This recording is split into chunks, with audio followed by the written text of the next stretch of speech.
Assalamualaikum warahmatullahi wabarakatuh.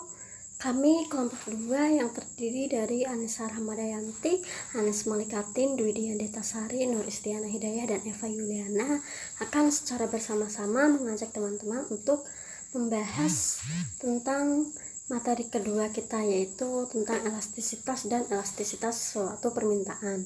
Nah, untuk elastisitas itu sendiri sesuai dengan namanya seperti karet yang apabila ia semakin ditarik maka akan semakin panjang.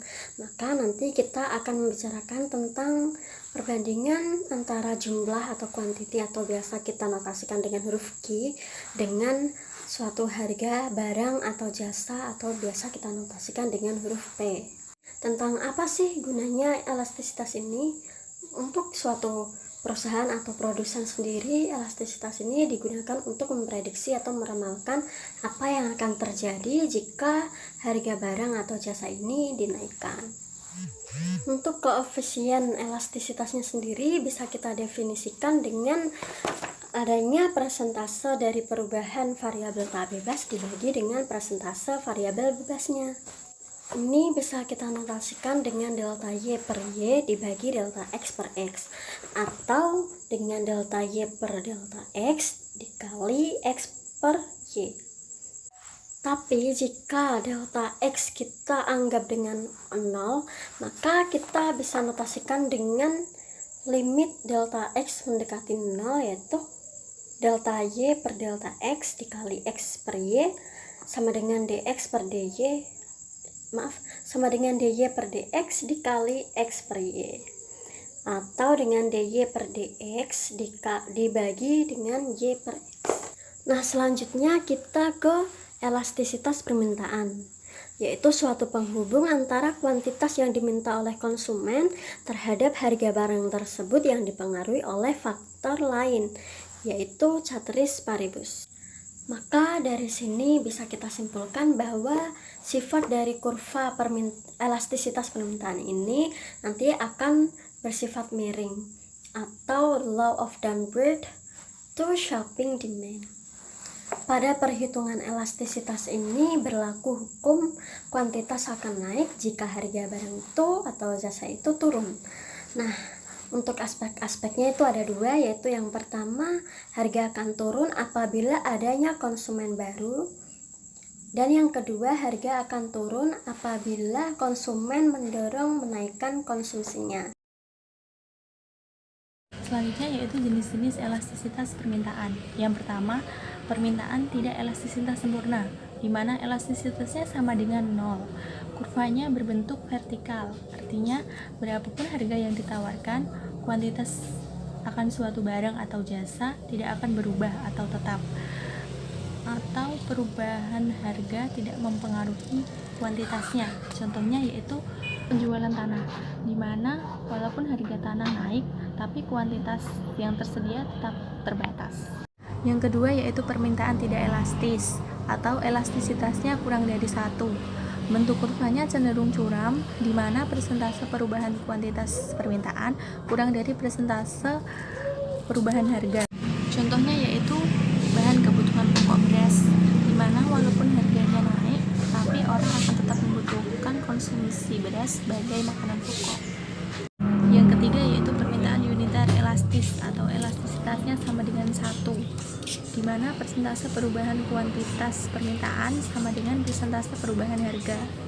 Contohnya tidak dapat dijelaskan secara spesifik karena jenis permintaan ini adalah pembatas dari permintaan elastis dan tidak elastis. Yang keempat yaitu permintaan elastisitas, di mana elastisitasnya lebih dari 1. Bentuk kurvanya yaitu cenderung landai, di mana persentase perubahan kuantitas permintaan lebih dari persentase perubahan harga.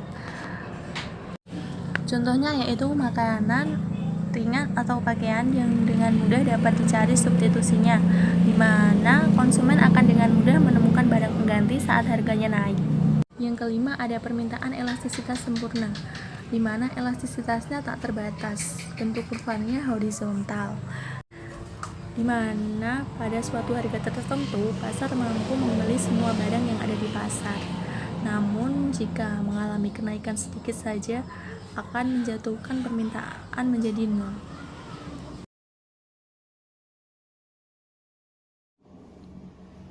Faktor-faktor yang mempengaruhi elastisitas permintaan ada 4.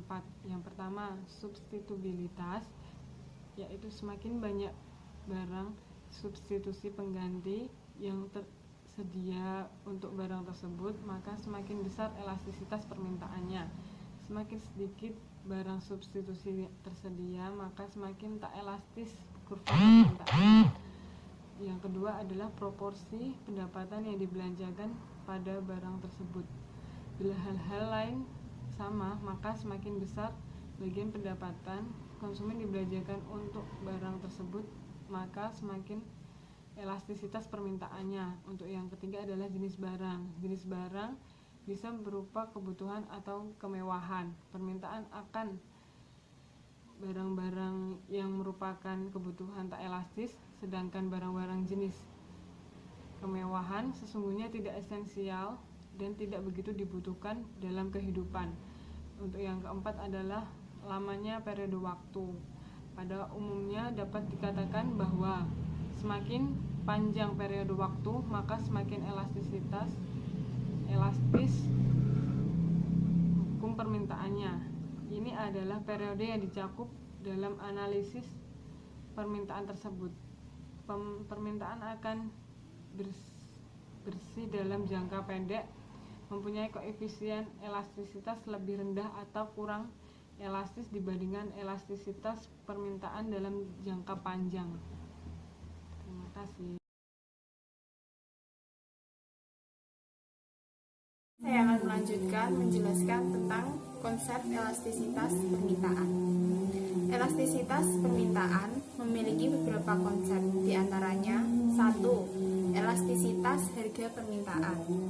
Menurut Sukirno 2015 mengatakan bahwa dalam analisis elastisitas permintaan harga lebih kerap menyatakan sebagai elastisitas permintaan.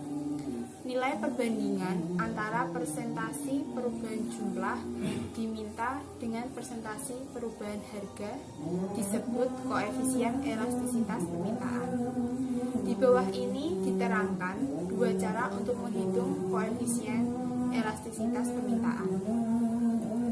Yang pertama, rumus untuk menghitung koefisien elastisitas. Koefisien elastisitas permintaan adalah suatu angka petunjuk yang menggambarkan sampai berapa besarkah perubahan jumlah barang yang diminta apabila dibandingkan dengan perubahan harga. Koefisien elastisitas permintaan dihitung dengan menggunakan rumus di bawah ini. Koefisien elastisitas permintaan disimbolkan dengan ED dengan rumus koefisien elastisitas permintaan, yaitu ED sama dengan persentase perubahan jumlah barang yang diminta dibagi persentase perubahan harga. Misalnya, harga berubah dari P menjadi P1 dan jumlah barang yang diminta berubah dari Q menjadi Q1. Dengan permisalan ini, rumus di atas dapat dinyatakan sebagai berikut. ED sama dengan Q1 dikurangi Q per Q dibagi pertama, yaitu kasus harga menurun. Misalkan kita ingin mengetahui besarnya koefisien elastisitas permintaan ke atas beras. Didapati bahwa pada waktu harga beras adalah 4.000 per kilogram, jumlah beras yang dibeli konsumen adalah 10.000 kilogram. Dan pada waktu harga beras 3.000 per kilogram, jumlah beras yang dibeli adalah 15.000 per kilogram. Dengan menggunakan rumus di atas, menggunakan rumus ED, dan dengan mengganti nilai-nilai di atas dalam rumus tersebut, dapatlah elastisitas permintaan beras dihitung. Yaitu diketahui Q sama dengan 10.000, Q1 15.000, P sama dengan 4.000 dan P1 sama dengan 3.000. Maka menggunakan rumus ED sama dengan Q1 dikurangi Q per Q per P1 dikurangi P per P Diketahui ED-nya bertemu negatif 2. Kesimpulannya, ternyata nilai yang diperoleh adalah negatif. Ini merupakan keadaan yang selalu akan terjadi. Nilai yang negatif disebabkan karena harga dan jumlah barang yang diminta mengalami perubahan ke arah yang berbalikan.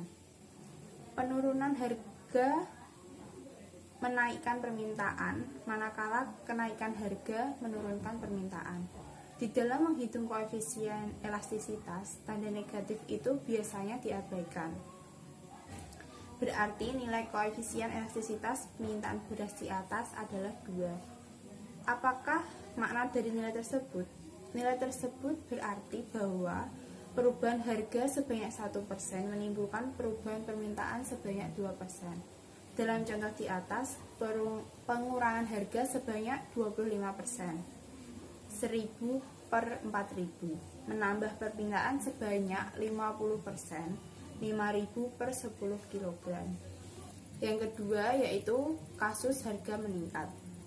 Di dalam perhitungan kasus harga menurun tadi, dimisalkan bahwa harga mengalami penurunan dari 4000 menjadi 3000. Oleh sebab itu, permintaan telah bertambah dari 10.000 menjadi 15.000. Bagaimanakah kalau perubahan tersebut dipandang dari sudut pandang sebaliknya, yaitu dimisalkan harga naik dari 3.000 menjadi 4.000 dan oleh karenanya permintaan dipandang secara ini. Berapakah elastisitas permintaan ke atas beras tersebut? Yaitu caranya sama seperti di atas. Diketahui Q-nya 15.000, Q1-nya 10.000, P-nya 3.000, P1 4.000. Ditanyakan ED. Rumus ED tadi Q1 dikurangi Q per Q per P1 dikurangi P per P. Dimasukkan Q1, Q-nya P dan P1. Ketemu elastisitas permintaannya sama dengan negatif 1.